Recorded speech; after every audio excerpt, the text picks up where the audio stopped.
First and foremost, before we get into this video, I just want to apologize for the air conditioning unit. That is the sound that y'all hear in the background, so please forgive me for that. Well, it's not my fault, so, you know, forgive something.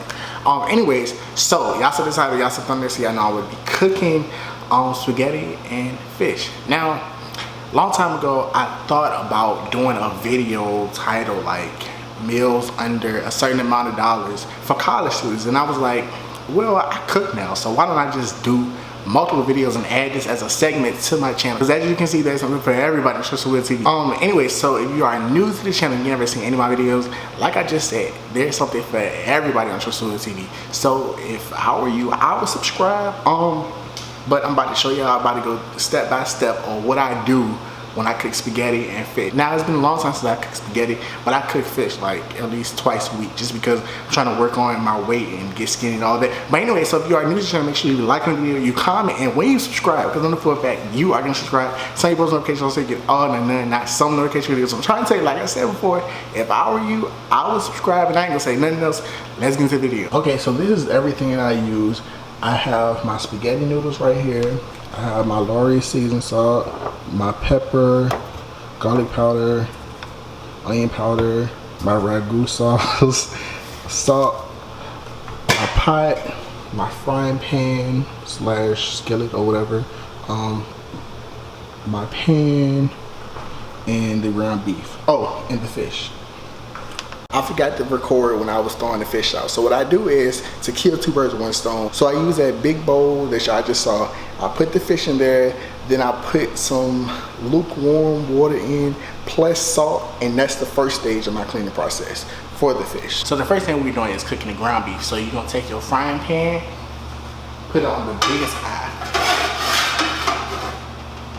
put it on the middle heat, which is like, for mine it's 5. If you go to 10, put it on 5, or middle heat.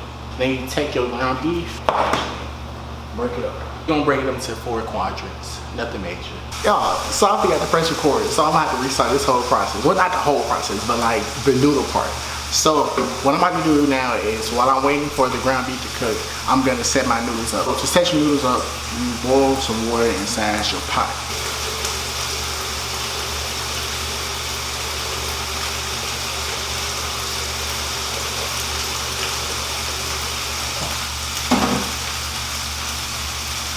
So after putting some water in your pot, you take some salt and you put it inside there. Right here, I have some Morton salt.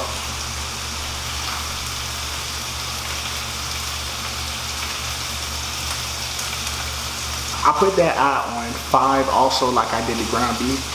It's starting to brown on the bottom of the ground beef. So what you do is just break it apart.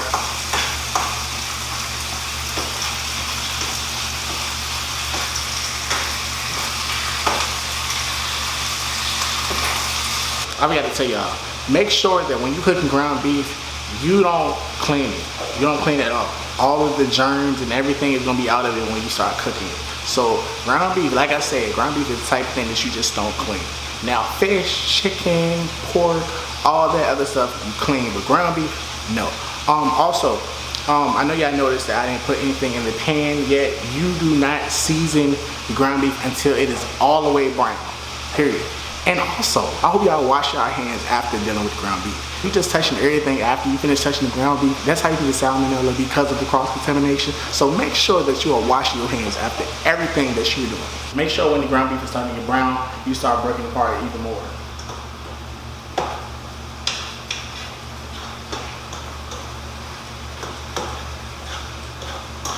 I don't know if I told y'all, but I forgot to press record when I was breaking the noodles. So to break the noodles, what you do is, I have the noodles inside here. So all you do is, you take a small bunch like that. You don't want to grab a lot, because when you break them, you can make a big mess if you grab a lot. So you just break them, so you just grab a small amount like this, then break them in half. They already broken in half, so I ain't got to do it no more.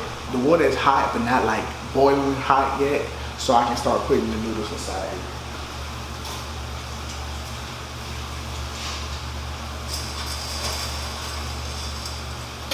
You always clean while you cook, just to save yourself some time after the fact. After you finish cooking, you want to sit down and enjoy your food, right? So now that my spaghetti noodles are in the water, my ground beef is almost done, I can start cleaning up. You put your noodles in the water, you can add a little bit more salt, and also make sure that you stir the noodles so they don't get stuck together.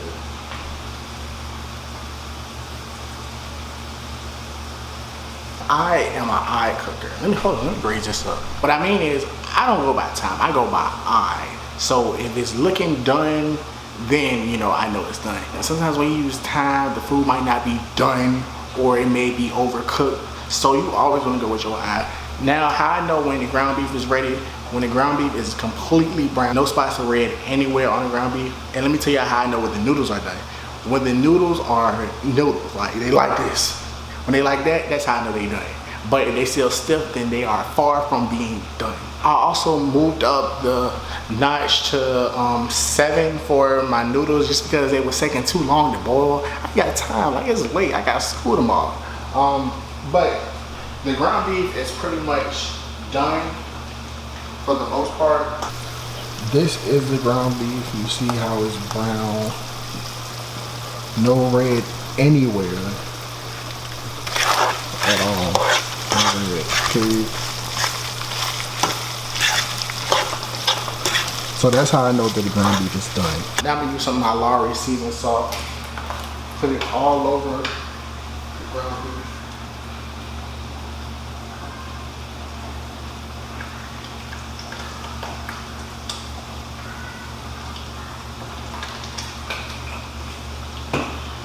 Stir it. Now I'm gonna take some of my onion powder. Do the same thing that I did with the seasoned salt. All over.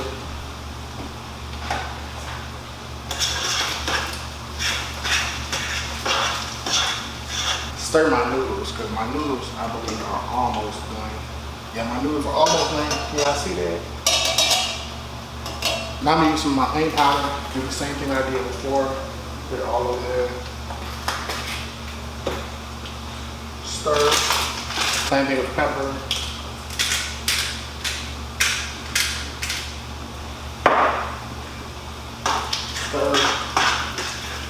I do not have a strainer. You know, I'm a college student. That's the purpose of this segment, is to do what, you know, a college student would do. So I'm gonna turn down my eye all the way down. We're about to finish the spaghetti with the sauce. Now, all I do is open it, put it in my pot like that. Put it on 4, so right before the middle heat. Put my top on because this sauce will go everywhere when it starts getting hot. Also, never completely cover your noodles when it's at a boil because it will overflow. Since I don't have a strainer, like I said, I'm gonna have to manually separate the noodles from the water, which is easy.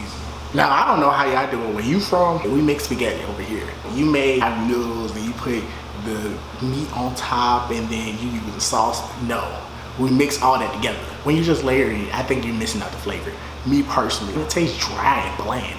Who wants spaghetti that's dry and bland? Not me. The sauce is pretty much hot. Now what I'm gonna do is turn the eye off. Look at this, you see the top, right? This is why I told y'all to make sure that the top is on. If it wasn't on, last step, pour it in here. So now all you do is mix the ground beef with the noodles and the sauce. This might be the longest process that you gotta do manually because you wanna make sure that the noodles, the sauce, and the ground beef are one and they not like separate. And while I do this, I like to have my eye on about 2 since everything is already cooked. The camera does not do the spaghetti justice. Look at it, oh my gosh. I did that. But I'm not done yet.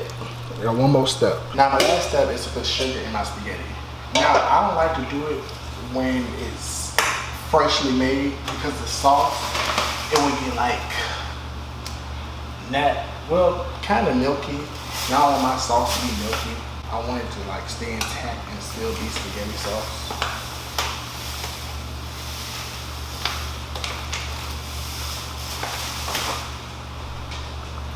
I just mix it up.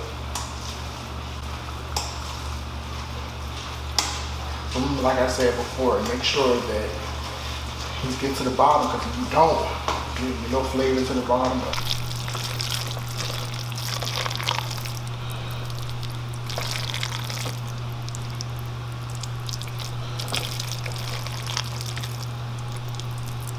I like to do a taste test to see if I need to add anything.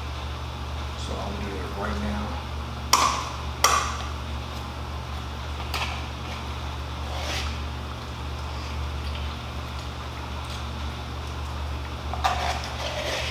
I did that. Now it's time to make the fish. The fish is the quickest thing to cook, so that's why I'm doing it last. All you need is a little bit of vegetable. You turn the eye on to 5. And while that is warming up, prep the fish. Now, to prep the fish, it's already clean since it was sitting in the salt water. But I like to rinse it off and do it like a manual clean also.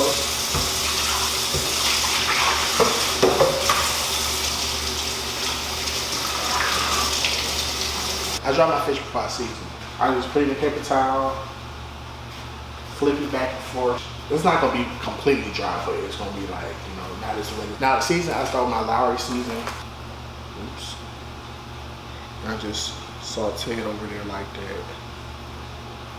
My onion powder. My garlic powder. And my pepper.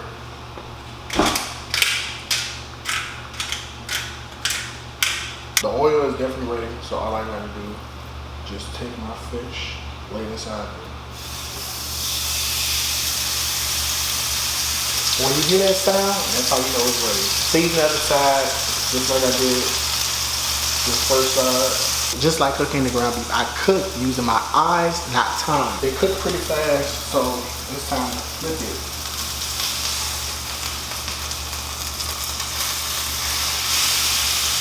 This is my fish so far. It doesn't look delicious.